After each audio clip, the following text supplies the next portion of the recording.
Good afternoon, Professor. Today I will be comparing and contrasting several helicopters to determine the best helicopter for a guide service. As an overview, I will be first introducing the grading scheme of the helicopters, then grade the helicopters themselves, and then go into a conclusion and discussing the winner. So for our grading scheme, safety is of the utmost concern by my standards, and they should be by almost any company because a lawsuit, if not reacted to correctly, can absolutely destroy a company. And especially in the helicopter field, there's inherent risk, and so minimizing that risk as much as possible should be the primary concern. Lifting capacity and occupant capacity I felt were second most important, so those are weighted 15 points versus the 20 points for safety. Um, those are pretty important because I've got to be able to get my clients to where they need to be and get them the gear that they need to have out there as well. So I felt that those should be weighted the most, or the second most heavy. And then unit cost and comfortability, I felt comfortable with having those at 10 points because whereas they're both important, both definitely something to look into, they're not nearly as important as making sure that everybody gets there and back in one piece. Comfortability may not seem like that big of a deal, but in a helicopter there's enough vibration and movement that if you're uncomfortable, if you're cramped, claustrophobic, if you're hot, any of those things, you can get sick pretty easily. And in those cramped spaces, having someone throw up on you is not going to be great for reviews. So the first helicopter to look at is the Robinson R-44 Raven II. This helicopter is very, very popular amongst guide services and helicopter companies throughout the world. It's relatively cheap, but it definitely has some safety concerns to look at.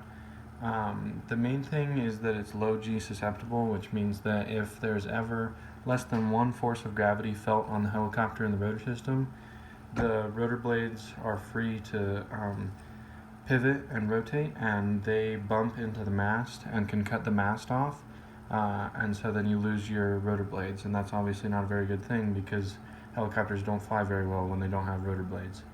It also has a pretty exposed tail rotor with a large tail boom, and so you get people who walk into these tail rotors relatively frequently. There's a safety notice out for this, and so that's definitely another consideration to take into. The lifting capacity of the helicopter, I gave it a 10. For safety, I gave it a 10 as well because, like any other helicopter, if flown correctly, it can be safe, but if people are walking into the tail rotor or if you put yourself in a low G situation, then bad things can happen very quickly. And for lifting capacity, it got a 10 out of 15 at 716 pounds with full fuel. So that's relatively high up there. I think this one is the worst amongst the helicopters to look into today, so that's why it got a 10. The occupant capacity, I gave it an 8 out of 15 because this one has the lowest number of occupants out of any of the helicopters at 4 passengers, or 3 passengers and 1 pilot. And the unit cost, I gave it a 10 out of 10 because it's the cheapest helicopter out of all of them at $415,000. And for comfortability, I gave it a 7 because it's got a large cabin with climate control, but because of the two-blade semi-rigid rotor system, it's relatively unstable and you feel a lot of vibrations that develop in flight. I've got a little model here to show you why it's relatively unstable. So with a 4-bladed rotor system, you've got lateral stability at any time with 2 blades out away from the helicopter. But with a 2-blade system, anytime those blades come in parallel to the helicopter, you've got no lateral stabilization, so the helicopter wants to roll whenever those blades are parallel to the helicopter. And the next helicopter to look at is the Bell 206L Long Ranger. For safety, I gave it a 9 out of 20, one less than the R-44, because it's got basically all the same components that lead to the low G situations, but it also has an even smaller tail rotor and it produces more lift, and so that creates more torque. And with that small tail rotor, it has a hard time of compensating for that torque. So if you get into a high altitude or high density altitude situation, that tail rotor can't really compensate for that, and so the helicopter goes into a spin, which is only able to be compensated for if you make an emergency landing with the collective full down, so no power applied to the blades. And those are quite dangerous, so that's why it got a 9 out of 20. For lifting capacity for this helicopter, I gave it a 12 out of 15. It's got a 1,350 pound useful load internal and a 1,000 pound useful load external, which is definitely up there, but it's also not the best out of these 4 helicopters. So that's why it got a 12 out of 15. And for occupant capacity, I gave it a 15 out of 15 because it has the highest occupant capacity of any of the helicopters at 7 people. The unit cost, I gave it an 8 out of 10 at 1.2 million because it's second only as far as affordability goes behind the Robinson R44. And for comfortability, I gave it a 7 because it has a large cabin and it's got the same heater and AC climate control as the R44 does, but it's also got that same vibration and roll, and with 7 passengers in there it can get kind of cramped, so that's why it got a 7 out of 10.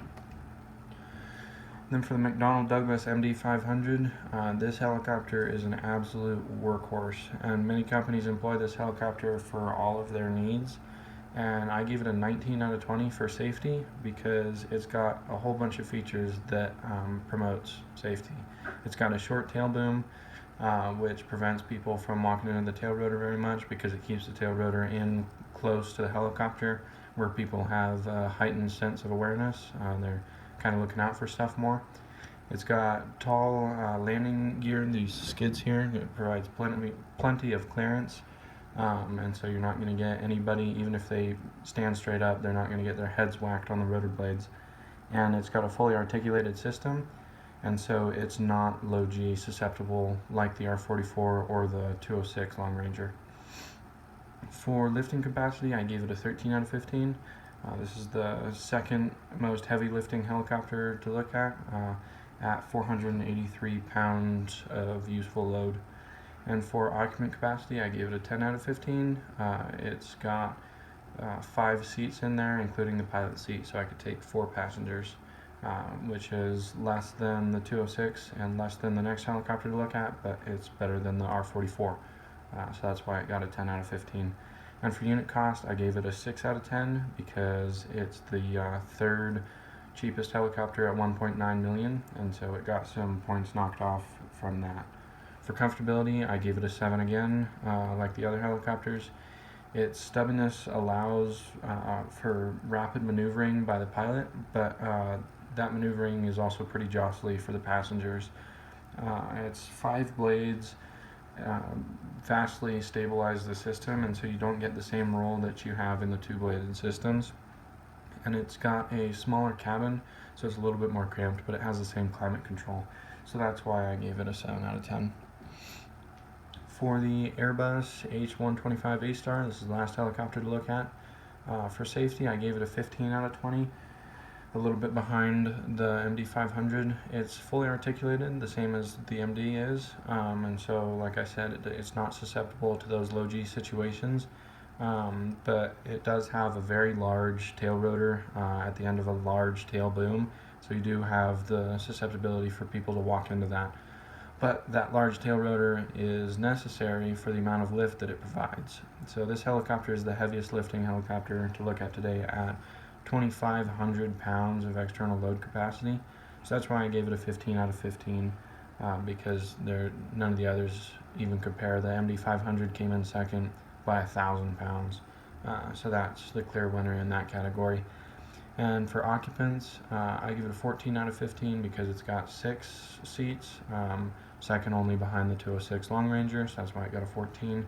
And for unit cost, I gave it a 4 out of 10 because as far as helicopters go, all of these are on the relatively cheap side. This one's at 2.4 million, but compared to the other helicopters, this is the most expensive one, so that's why it got a 4 out of 10.